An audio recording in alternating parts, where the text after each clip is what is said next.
Hello everyone, welcome back to my channel Humanities Blog. Here you will find videos for humanities subjects.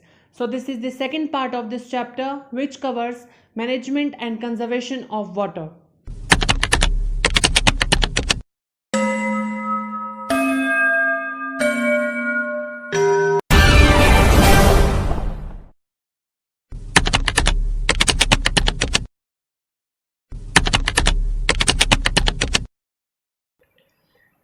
Now the last heading is water conservation and management.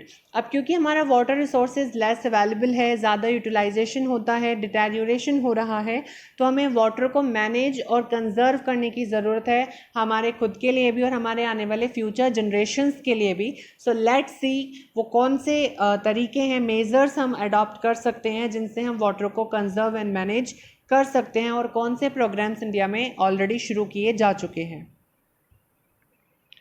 तो सबसे पहले आता है management of water, which means जो हमारा water pollute हो रहा है हमें उसको पॉल्यूट होने से बचाना है, और उसके कौन से तरीके इंडिया ने अडॉप्ट किए हैं. सो ग्रेट नीड है कि हम स्केर्स यानी कि कम हमारे पास जो रिसोर्स वाटर रिसोर्स अवेलेबल है उसको हम मैनेज करने की बहुत ज़्यादा ज़रूरत है for the sustainable development. Sustainable development होता है कि हमें अपना भी डेवलपमेंट करना है, रिसोर्सेज को अपने लिए भी यूटिलाइज़ करना है, लेकिन हमें इतना नहीं करना कि हमारे आने वाली फ्यूचर जनरेशन्स के लिए वो बचे ही ना, ख़त्म हो जाए. सो सस्टेनेबल डेवलपमेंट के लिए हमें वाटर को मैनेज करने की बहुत ज़्यादा ज़रूरत है, हमें वाटर को कंजर्व करने की भी ज़रूरत है, और उसको पॉल्यूशन से प्रिवेंट करने की भी ज़रूरत है. तो वाटर को हम दो तरीके से मैनेज कर सकते हैं या उसका प्रबंधन कर सकते हैं. First is prevention from pollution, प्रदूषण से उसको बचा करके उसको साफ रख के भी हम वाटर को मैनेज कर सकते हैं, और वाटर को रीयूज़ रिसाइकल करके भी हम वाटर को मैनेज कर सकते हैं. तो सबसे पहले आता है प्रिवेंशन फ्रॉम पॉल्यूशन. पॉल्यूशन से किस तरीके से हम वाटर को बचा सकते हैं. Central pollution control board CPCB with SPCB which means state pollution control board has been monitoring water quality at 507 stations. तो इंडिया के अंदर 507 ऐसी जगह है जहाँ पर हमारे सेंट्रल गवर्नमेंट का पॉल्यूशन कंट्रोल बोर्ड और स्टेट्स के जो पॉल्यूशन कंट्रोल बोर्ड्स हैं वो मिलकर के वाटर की क्वालिटी की जांच कर रहे हैं कि वाटर कहाँ पर ज़्यादा पॉल्यूटेड है, कहाँ पर अभी कंडीशन सही हैं. The report from these station show that organic and bacterial contamination is the main source of reverse pollution. और इन दोनों ही बोर्ड्स ने जो वाटर क्वालिटी को उसकी मॉनिटरिंग की है, उसकी रिपोर्ट से ये पता चला है कि इंडिया में रिवर्स में जो सबसे ज़्यादा वाटर रिसोर्स को पॉल्यूट करने का रीज़न है वो ऑर्गेनिक एंड बैक्टीरियल कंटामिनेशन यानी कि बैक्टीरियाज का उसमें प्रेजेंट होना, और जो हमारे ऑर्गेनिक आइटम्स हैं जैसे हम लोग अपना डोमेस्टिक वेस्ट उसमें डालते हैं, सीवेज वगैरह जितना सब डलता है, तो इस ऑर्गेनिक वेस्ट की वजह से रिवर्स में वाटर पॉल्यूशन सबसे ज़्यादा होता है. Groundwater pollution has occurred due to heavy metals and fluoride nitrate content. अब जो हमारे ग्राउंड वाटर हमने reverse which means surface water का पॉल्यूशन हमारे बैक्टीरियल एंड ऑर्गेनिक कॉन्टामिनेशन से होता है. ग्राउंड वाटर का जो पॉल्यूशन है वो हैवी मेटल्स की वजह से, यानी कि जो सॉइल में हम लोग मेटल्स जो ब्रोकन चीज़ें होती हैं मेटल्स की वो हम ऐसे ही डाल देते हैं, वो मिट्टी में मिलकर और वो नीचे स्लाइड होते होते वो नीचे हमारे सॉइल के थ्रू ग्राउंड वाटर तक पहुंचती है. उसके बाद जो हमारा फ्लोराइड नाइट्रेट कंटेंट इंडस्ट्री से निकलने वाला वेस्ट, उन सब की वजह से भी हमारा ग्राउंड वाटर रिसोर्सेज बहुत ज़्यादा पॉल्यूट हो रहा है. Water act 1974 and environment protection act 1986 could not implement effectively. और ये दोनों ही जो अध्यादेश कानून लाए गए थे, लॉ बनाए गए थे, ये अच्छी तरीके से प्रभावी तरीके से इफेक्टिवली इम्प्लीमेंट नहीं हो पाए थे. उस वजह से अभी तक वाटर को सही तरीके से पॉल्यूशन से बचाया नहीं जा सका है. Water cess act 1977 reduces the water pollution with marginal impacts. और 1977 में जो वाटर सेस एक्ट वाटर को बचाने का जो एक कानून लॉ बनाया गया था, उसने वाटर पॉल्यूशन से वाटर को बचाया है, लेकिन उसके सिर्फ मार्जिनल इम्पैक्ट्स यानी कि थोड़ा बहुत ही वाटर बच पाया है. Hence there is a great need of preventing water from pollution. इसलिए अभी भी क्योंकि वाटर पूरी तरीके से और सही तरीके से पॉल्यूशन से नहीं बचाया जा सका है, इसलिए हमें वाटर को पॉल्यूशन से बचाने की इंडिया में बहुत ज़्यादा ज़रूरत है. मैनेजमेंट ऑफ वाटर की बहुत ज़्यादा ज़रूरत है. नाउ द सेकेंड मेथड जिससे हम वाटर को मैनेज कर सकते हैं that is recycling and reusing, जिससे वाटर जो हमारा स्कैर्स रिसोर्स है, कम हमारे पास उपलब्ध है, उसको हम ज़्यादा से ज़्यादा एक बार से ज़्यादा उसको यूटिलाइज कर सकते हैं। तो वाटर की रिसाइकलिंग करके भी हम स्कैर्स वाटर रिसोर्स को मैनेज कर सकते हैं। लाइक हम जो लेसर क्वालिटी का वाटर है, जो मतलब पीने लायक पानी नहीं है, उनको हम इंडस्ट्रीज़ में यूज़ कर सकते हैं। इंस्टेड की इंडस्ट्रीज़ फ्रेश वाटर को यूटिलाइज़ करें तो उसकी बजाय वो लेस क्वालिटी के वाटर को यूटिलाइज़ करेगी, तो इससे जो पानी का कॉस्ट है वो उनका कम होगा, क्योंकि लेस क्वालिटी का वाटर उनको मिलेगा, और हमारा फ्रेश वाटर भी हम लोगों के लिए डोमेस्टिक यूज़ के लिए ज़्यादा बच पाएगा। इसी तरीके से अर्बन एरियाज़ में वाटर का रीयूज़ भी हम कर सकते हैं। फॉर एग्जांपल, नहाने के बाद, bathing and washing of utensils के बाद हम वाटर को गार्डनिंग में, अपने गार्डन में उस पानी का इस्तेमाल कर सकते हैं। गार्डनिंग के लिए हम अलग से वाटर यूटिलाइज़ करते हैं, उसकी ज़रूरत नहीं है। बाथिंग एंड यूटेंसिल्स वॉश करने के बाद जो वाटर अवेलेबल होगा, कलेक्ट हम करेंगे, उसको गार्डनिंग के लिए यूज़ कर सकते हैं। प्रेजेंटली रिसाइकलिंग और रीयूजिंग बहुत ही कम इंडिया में प्रैक्टिस होता है। 100 में से शायद 20 ही लोग ऐसे होंगे जो इस प्रैक्टिस को करते होंगे, वाटर रीयूज़ एंड रिसाइकलिंग करने की। तो इसलिए हमें इस प्रैक्टिस को बहुत ज़्यादा बढ़ाने की ज़रूरत है। ज़्यादा से ज़्यादा लोगों को वाटर रीयूज़ एंड रिसाइकलिंग करने की ज़रूरत है, जिससे जो हमारा स्केर्स वाटर रिसोर्स है वो हमारे पास ज़्यादा अवेलेबल रहे। सो ये था मैनेजमेंट ऑफ वाटर, किस तरीके से हम स्कैर्स वाटर रिसोर्स को बचा सकते हैं। Now the conservation of water. Conservation का मीन्स होता है हम वेस्ट वाटर से हमें उसको नहीं बचाना है। जो हमारे पास वाटर अवेलेबल है, हमें उसको अपने फ्यूचर यूज़ के लिए बचा कर रखना है, उसे हम कंजर्वेशन बोलते हैं। जैसे रेन वाटर जो होता है वो अगर हम कलेक्ट कर लेंगे तो एडिशनल वाटर हमारे पास हो जाएगा, उसी को हम कंजर्वेशन ऑफ वाटर बोलते हैं। और सबसे ज़्यादा इफ़ेक्टिव तरीका इंडिया में जो प्रैक्टिस किया जाता है वाटर कंजर्वेशन का, that is water shade management and rain water harvesting. तो सबसे पहले आता है water shade management. It refers to efficient management and conservation of surface and ground water resources. तो watershed management एक पूरा प्रोग्राम है, एक पूरी प्रक्रिया हम एक तरीके से कह सकते हैं, जिसमें ground water and surface water दोनों को ही हम कंजर्व भी करते हैं और मैनेज भी करते हैं।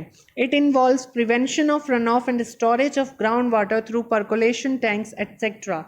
वाटरशेड मैनेजमेंट में जो हमारा रन ऑफ यानी कि जो पानी बह जाता है हमारा, उसको हमें कलेक्ट करना है, और जो ग्राउंड वाटर है उसका स्टोरेज हमें इंक्रीज़ करना है। फॉर एग्जांपल, हम अपने रूफ टॉप घर की छत को एक पाइप से कनेक्ट करेंगे, उसके बाद एक वेल में उसको या एक टैंक में हम उसको कनेक्ट करेंगे, पर्कुलेशन टैंक में, तो रेन वाटर सारा उसमें आके कलेक्ट हो जाएगा। इस पूरे प्रोसेस को हम वाटर शेड मैनेजमेंट बोलते हैं।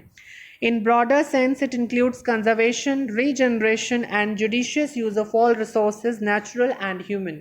एक तरीके से हम कह सकते हैं जो वाटरशेड मैनेजमेंट प्रोग्राम होता है, इसमें हम वाटर को दोबारा से रीजनरेट भी करते हैं, जैसे मैंने अभी बताया, which is also a process of rain water harvesting. हम वाटर को कंजर्व भी करते हैं, वेस्ट वाटर नहीं करते हैं, और सभी रिसोर्सेज को हम उनके सही तरीके से जितना इस्तेमाल हमें करने की ज़रूरत है उतना ही करते हैं, जुडिशियसली उसका यूटिलाइजेशन करते हैं, चाहे वो नेचुरल रिसोर्स हो या वो हम खुद हों। हम अपना भी बहुत ही लिमिटेड यूटिलाइजेशन करते हैं। इस पूरे प्रोसेस को हम वाटर शेड मैनेजमेंट कंसिडर करते हैं। It aims at bringing balance between nature and humans. और इस वाटर शेड मैनेजमेंट प्रोग्राम का ये एम होता है, लक्ष्य होता है कि ह्यूमंस एंड नेचर के बीच में एक बैलेंस बनाया जा सके, कोई भी चीज़ ज़्यादा हावी एक दूसरे पे ना हो जाए। Its success depends upon the community participation. लेकिन वाटरशेड मैनेजमेंट कोई ऐसा नहीं है कि एक पर्टिकुलर इंडिविजुअल कर रहा है, पूरी कम्युनिटी का उसमें पार्टिसिपेशन होना चाहिए, तभी वाटरशेड मैनेजमेंट प्रोग्राम्स बहुत ज़्यादा सक्सेसफुल होते हैं। जैसे आपने चैप्टर 12 जोग्राफिकल पर्सपेक्टिव में झाबुआ डिस्ट्रिक्ट में देखा, लैंड डिग्रेडेशन तभी पॉसिबल, मतलब लैंड को दोबारा से फर्टाइल तभी कर पाए वो लोग जब उन्होंने वाटरशेड मैनेजमेंट अपनाया और उसमें कम्युनिटी पार्टिसिपेशन किया। The center and state governments have initiated many watershed development and management programs in India and some of them are being implemented by NGOs. तो सेंट्रल गवर्नमेंट ने भी, स्टेट गवर्नमेंट ने भी बहुत सारे प्रोग्राम्स चलाए हैं वाटर कंजर्व, मैनेज, रीजनरेट करने के, रिसोर्सेज के जुडिशियसली यूटिलाइजेशन के, और उनमें से कुछ प्लान्स को हमारे जो नॉन गवर्नमेंट ऑर्गेनाइजेशंस होती हैं, NGOs, उन्होंने भी इम्प्लीमेंट किया है और वो अपने स्तर पर भी, अपने लेवल पर भी बहुत ज़्यादा वर्क कर रही हैं, जैसे कि दे आर, इसमें कुछ हमें डिस्क्रिप्शन दिया गया है कुछ प्रोग्राम्स का, लेट्स सी। तो फर्स्ट इज़ हरियाली, ये इस पूरे प्रोग्राम का नाम दिया गया है Hariyali. It is sponsored by central government which aims at enabling rural population to conserve water for drinking, irrigation etcetera.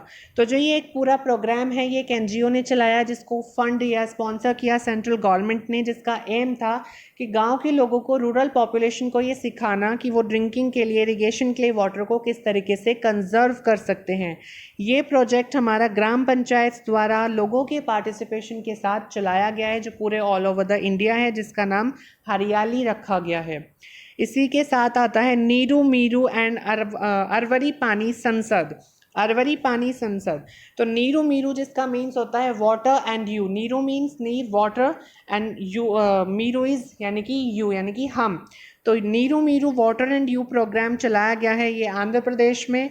और अरवरी पानी संसद, ये अलवर राजस्थान के अंदर चलाया गया है, जिसमें वाटर हार्वेस्टिंग स्ट्रक्चर्स को बनाने का एम रखा है, यानी कि जो वाटर को हम, रेन वाटर को कलेक्ट कर सकते हैं, उसका पूरा एक सिस्टम बनाना पड़ता है अपने घर में, रूफ टॉप को कनेक्ट करना होता है पर्कुलेशन टैंक से, तो वो सारे स्ट्रक्चर्स बनाने का इस प्रोग्राम ने एम रखा है। Tamil Nadu has made compulsory for all to construct water harvesting structures. और तमिलनाडु इंडिया में वो फर्स्ट स्टेट है जिसने अपने सभी लोगों को बोला है कि अब जो जो नए घर और बिल्डिंग बनेंगी, सभी में वाटर हार्वेस्टिंग स्ट्रक्चर आपको बनाना कंपल्सरी होगा।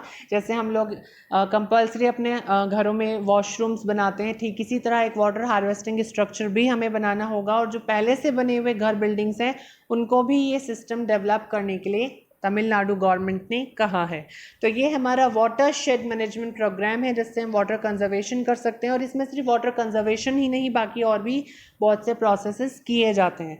सेकंड प्रोसेस, या और कैन से मेजर, जिससे वाटर कंजर्वेशन किया जा सकता है, that is rain water harvesting. So rain water harvesting एक मेथड होता है जिससे हम रेन वाटर को कलेक्ट करते हैं, स्टोर करते हैं अपने वेरियस यूटिलाइजेशन करने के लिए इन द फ्यूचर। इससे हम ग्राउंड वाटर को भी रिचार्ज कर सकते हैं, जैसे हमने बताया पर्कुलेशन टैंक से कनेक्ट करके हम उसको ग्राउंड वाटर में भी रेन वाटर को कलेक्ट कर सकते हैं। It is low cost and eco friendly technique for guiding rain water to borewell and wells. तो ये एक बहुत ही कम पैसे इसमें लगते हैं, लो कॉस्ट है, इको फ्रेंडली है, इससे किसी प्रकार का कोई पॉल्यूशन नहीं होता है, और हम रेन वाटर को चैनल्स, पाइप्स के थ्रू, बोरवेल्स के थ्रू कलेक्ट कर सकते हैं। एज यू कैन सी, ये हमारा रेन वाटर हार्वेस्टिंग का पूरा स्ट्रक्चर एक हाउस से कनेक्ट करके दिखाया गया है। तो जो हमारे रूफ टॉप पर रेन ड्रॉप्स आ रही हैं, वो इसमें कलेक्ट हो रही हैं। फिल्टर सिलेंडर जो ये बनाया गया है, दैट इज़ पर्कुलेशन टैंक। उसके बाद ये टैंक में कलेक्ट होती हैं, और ये ग्राउंड वाटर, ये वेल है जिसके थ्रू हम इसको ग्राउंड वाटर में भी कलेक्ट कर सकते हैं, और इस टैंक से भी हम अपने हाउसेज में यूटिलाइजेशन कर सकते हैं। तो ये होता है rain water harvesting system. So it increases water availability. Rain water harvesting करने से हमारे स्केर्स वाटर रिसोर्सेज में एडिशनल वाटर ऐड होता है, और इससे हमारी वाटर अवेलेबिलिटी इंक्रीज हो जाती है। It is practice traditionally by rural peoples through the use of surface storage bodies like ponds etcetera. और हमारे जो रूरल पीपल्स हैं, वो बहुत पहले से इस प्रैक्टिस को करते आ रहे हैं। वो अपने जो खेत में तालाब बने होते हैं, उनके थ्रू रेन वाटर हार्वेस्टिंग करते हैं। In Rajasthan, these storing structures, locally known as kund or tanka, which is constructed in or near the house to store rain water. आपने क्लास 10th के वाटर रिसोर्स चैप्टर में study किया होगा इस point को, कि राजस्थान के अंदर इस तरीके के जो रेन वाटर हार्वेस्टिंग स्ट्रक्चर्स होते हैं, उनको कुंड या फिर टैंक बोल दिया जाता है, जो कि घर के आसपास या घर के अंदर ही बनाए जाते हैं रेन वाटर को कलेक्ट करने के लिए। नाउ हमें रेन वाटर हार्वेस्टिंग के कुछ बेनिफिट्स भी बताए गए हैं। First and most important benefit यही है कि हमारे वाटर अवेलेबिलिटी इंक्रीज़ होती है। ग्राउंड वाटर जो है, हमारी डिपेंडेंस जो है ग्राउंड वाटर के ऊपर फॉर द डोमेस्टिक यूज़, वो हमारी कम हो जाती है क्योंकि हम कलेक्टेड रेन वाटर को यूटिलाइज़ कर सकते हैं।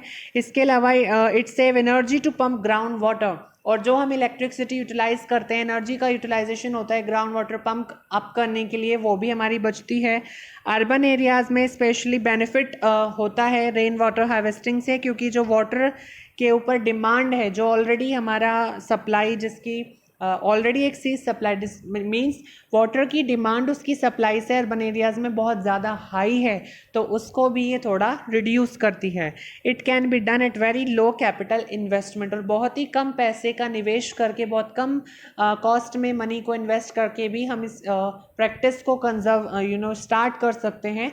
तो रेन वाटर हार्वेस्टिंग के कोई नेगेटिव इम्पैक्ट्स नहीं है, सिर्फ पॉजिटिव ही इम्पैक्ट्स हैं। So watershed management and rain water harvesting के अलावा भी और मेथड्स हैं जिससे हम वाटर का कंजर्वेशन कर सकते हैं, जैसे through interlinking of rivers we can also solve the problem of water scarcity in India. अगर हम भारत की नदियों को आपस में जोड़ दें, it means north Indian reverse को साउथ इंडियन रिवर्स से अगर हम कनेक्ट कर दें, तो साउथ इंडिया की रिवर्स में भी पूरे 12 महीने पानी होगा और वाटर स्कैर्सिटी की जो प्रॉब्लम है वो इंडिया में सॉल्व हो पाएगी। लेकिन ये जितना बोलने में आसान है उतना करने में नहीं है, because of the geographical topographical reasons हम रिवर्स को इंटरलिंक नहीं कर सकते हैं।